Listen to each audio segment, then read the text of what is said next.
নতুন topic solar system বা সৌরজগৎ নিয়ে আলোচনা করব। মহাবিশ্ব সংক্রান্ত বিদ্যাকে কসমোলজি বলা হয়। আমাদের সৌরজগৎ আকাশগঙ্গা ছায়াপথের অংশ।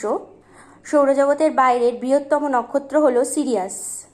সূর্যের পরিমণ্ডলের বাইরে অবস্থিত পাতলা গ্যাসের আস্তরণ করোনা নামে পরিচিত। সূর্য থেকে পৃথিবীতে আলো আসতে 8.5 মিনিট সময় লাগে। শুক্র গ্রহের চারিদিকে একটি গাঢ় ঘন মেঘের আস্তরণ দিয়ে ঢাকা থাকে, তাই শুক্র গ্রহকে আবৃত গ্রহ বা উষ্ণতম গ্রহ বলা হয়।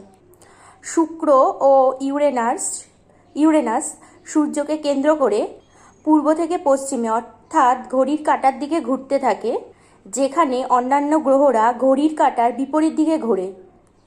চাঁদ থেকে পৃথিবীতে আলো আসতে 1.3 সেকেন্ড সময় লাগে। চাঁদ সংক্রান্ত বিদ্যাকে সেলেনোলজি বলে। আর চাঁদের সর্বোচ্চ বিন্দু চাঁদের দক্ষিণ মেরুতে অবস্থিত। আর চাঁদের মধ্যাকর্ষণ বল পৃথিবীর 1/6 অংশ। এই ছিল আমাদের সৌরজগৎ বা সোলার সিস্টেম নিয়ে সংক্ষিপ্ত আলোচনা।